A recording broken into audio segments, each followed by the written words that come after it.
Bacaan-bacaan Alkitab pada hari Minggu ke-26 ini menegaskan apa yang kita namakan ketetapan hati, atau dalam ungkapan populer, jangan putar balik. Itu bacaan pertama mengajak orang-orang fasik hendaklah bertobat. Fasik itu jahat. Sehingga dalam bacaan Injil disampaikan seperti perumpamaan dari apa yang disebut ketetapan hati, perumpamaan yang sudah lazim kita dengar. Orang yang mengatakan baik tapi tidak melakukan, dan orang yang mengatakan tidak tapi ia melakukan. Menurut Matius penginjil, mana yang lebih baik? Katanya yang terakhir. Orang yang mengatakan kepada perintah bapaknya, tidak, saya tidak mau. Tapi ada catatan, sesudah ia kembali dan bertobat, maka ia pergi juga ke ladang. Bapak-bapak dan ibu-ibu, saudara dan saudari yang kekasih, kata-kata kunci adalah pembalikan, yang dalam cerita perumpamaan tadi disebut pertobatan. Memang dalam hidup manusia, kita tidak selamanya berada pada satu tataran jalan yang lurus, yang dalam bahasa tinggi disebut orientatif, artinya terus garis ke depan. Kecuali ada lekak-lekuk, juga ada penyimpangan, ada pembelokan, itu biasa. Itu bukan hal yang membuat kita kaget. Dalam ilmu kerohanian itu yang disebut dua, ya, reorientasi dan disorientasi. Yang satu harus mulai kembali perjalanan itu, yang satu ya ada sedikit penyimpangan, uang dari tengah-tengah boleh. Kalau di dalam Alkitab contoh-contoh yang paling jelas itu reorientasi adalah Lukas pasal 15, cerita mengenai anak yang hilang, atau bapa yang murah hati, atau manusia yang tidak tahu diri. Anak itu sudah hidup bermewah-mewah, dapat pembagian harta sama dengan kakaknya, tapi dia pergi berfoya-foya sampai dia harus makan bukan makanan babi, tapi ampas makanan babi. Berarti sisa-sisa orang kasih babi baru kasih dia. Secara kasat mata orang itu sudah seperti babi, turun derajatnya seperti binatang. Tapi ada titik balik, bapak-bapak dan ibu-ibu sekalian. Kata-kata dari anak itu sendiri, wow, saya bikin apa? Susah-susah di sini. Banyak orang yang dirawat oleh bapakku. Saya akan pergi kembali kepada bapakku dan mengatakan, bapak saya berdosa, biar saya jadi hamba. Tapi bapak-bapak dan ibu-ibu, kita baca dalam kisah anak yang hilang, body language dari bapa yang murah hati. Ia turun dari kursinya, ia berlari, kata-kata Alkitab, lalu merangkul anaknya yang hilang itu, lalu bilang kepada hamba-hambanya, mari cepat kenakan pakaian dia yang terbaik, pakai sepatu Aladin yang naik ke atas runcing begini itu, cepat ambil sapi yang paling tambun dan bunuh, kita harus berpesta. Ini kata-kata yang penting, karena anakku telah hilang tapi didapat kembali, ia telah mati tapi hidup kembali. Kalau dalam bahasa katekis sekarang kita harus tambah-tambah. Bayangkan anak itu, dia sudah seperti babi itu, kotor motor, jadi harus segera, aduh cepat ambil semprot, kasih semprot macam orang cuci Honda itu tuh, supaya dia bekas kaduk daki-daki keluar semua. Pakai sampo Head and Shoulders tuh, sabun yang Kamei di atas Lux yang terbaik, kasih siram parfum baik-baik. Ini banyak undangan dari Remu ini, malu-malu saja anak pesta begini, bau-bau busuk dan seterusnya.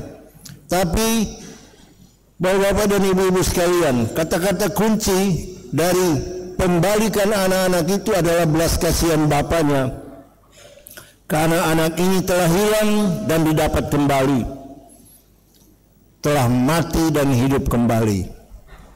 Itulah reorientasi. Kalau disorientasi itu contoh yang paling jelas itu dari Lukas pasal 24. Kisah dua murid dari Emmaus lari meninggalkan gelanggang.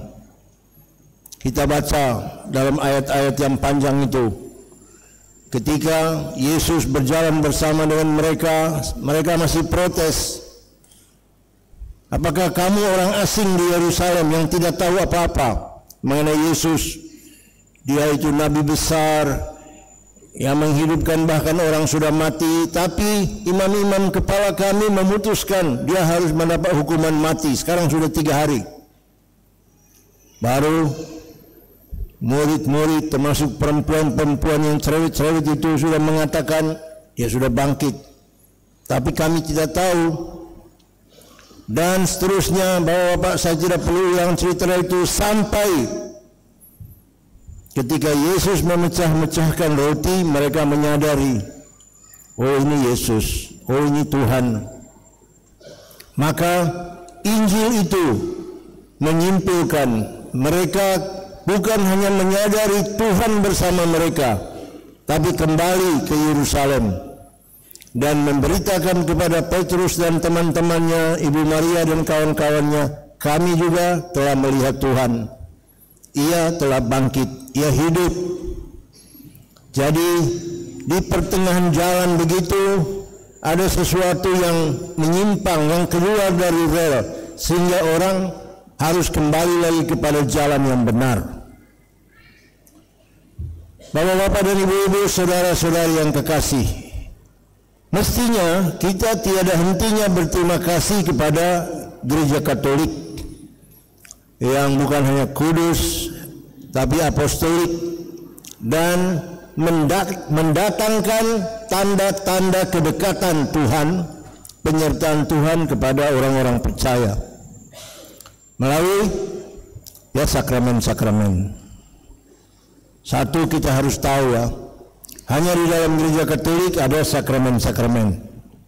Dan kedua, begitu berbangganya kita, Gereja Katolik menghadirkan sakramen itu tanda keselamatan. Bukan hanya 1 atau 2 atau 3 atau 4 sampai 7 memang. Sejak lahir sampai menjelang malaikat maut menjemput kita untuk ajal. Itulah sakramen orang sakit, peminyakan suci. Mari kita jangan mengerti minyak suci itu berarti lagi 1-2 jam dia mati. Tidak, itu karena kesalahan kita juga. Orang semua mati baru panggil pater kasih minyak suci. Akhirnya begitu pater kasih minyak suci langsung maceka dia jalan terus. Baru orang tidak mau lagi, jangan panggil pater minyak suci. Tidak, itu sakramen pengurapan orang sakit. Sekali lagi, hari ini salah satu dari sakramen itu kita syukuri, dianugerahkan kepada 74 rekan-rekan kita umat beriman dalam bentuk pengurapan minyak suci di dahi yang kita namakan sakramen krisma. Sekali lagi, tanda keselamatan. Ketiga, sakramen tanda keselamatan itu bukan hanya sekarang ini diterimakan dan selesai.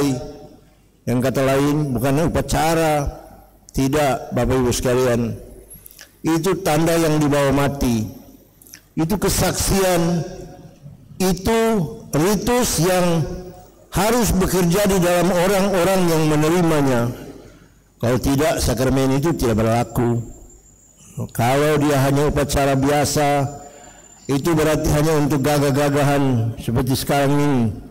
Pada orang pakai baju putih, bawa tanda bunga di dada, mana dadaku? Ini dadamu. Wow, mantap ya. Gaya saja. Keempat, Bapak dan Ibu-ibu, saudara dan saudari sekalian kekasih, tanda keselamatan menegaskan dengan sejelas-jelasnya bahwa kehidupan keagamaan, kehidupan keimanan, upacara-upacara liturgis dan seterusnya selalu memiliki dampak sosial. Itu bukan hanya saya yang menerima, itu seakan-akan seluruh warga paroki Santo Petrus ini menerimanya. Oleh karena itu sakramen dilaksanakan dalam ibadat, sakramen diterimakan dalam Ekaristi, sakramen berlangsung dalam gereja, dalam tempat-tempat suci untuk meyakinkan kita semua anugerah Allah tidak terutama bagi saya sendiri, memang bagi orang pribadi, tapi bagi orang pribadi yang harus berdampak pada komunitas, pada masyarakat, pada orang-orang lain.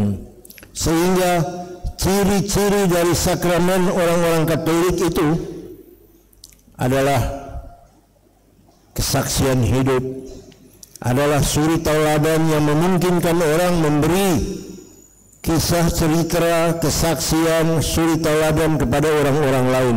Sehingga sekali lagi, sakramen-sakramen kita seakan-akan berkelanjutan, berkesinambungan, bukan hanya ada pada hari ini saja.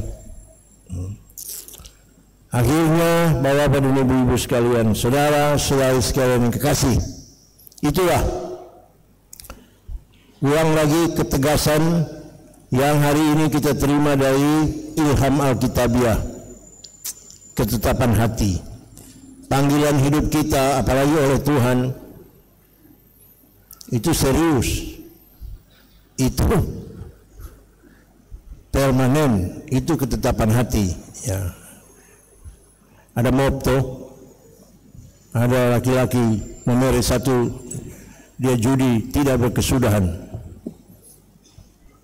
baru dia prima tua datang, Kobus, kau lebih baik pulang sudah daripada Tuhan panggil kau.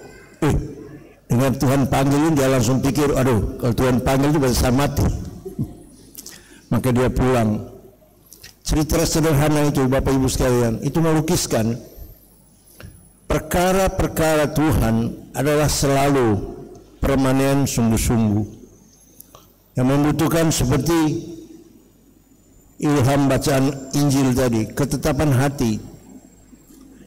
Bukan berarti bahwa akan selalu di dalam jalan yang lurus, yang tidak penuh, tidak pernah ada onak duri, ada penyimpangan dan seterusnya, ada. Tapi jalan yang serius ini, jalan ketetapan hati ini membutuhkan, kalau kita menyimpang harus berbalik. Orang-orang fasik harus bertobat. Dan gereja inilah yang menjadi rumah bersama bagi pertobatan hati, bagi perilaku-perilaku baik, bagi berfungsi dan bermakna serta bermartabatnya sakramen-sakramen kita. Mari kita mengikuti yang berikut upacara pengurapan sakramen Krisma kepada rekan-rekan kita. Dalam nama Bapa dan Putra dan Roh Kudus.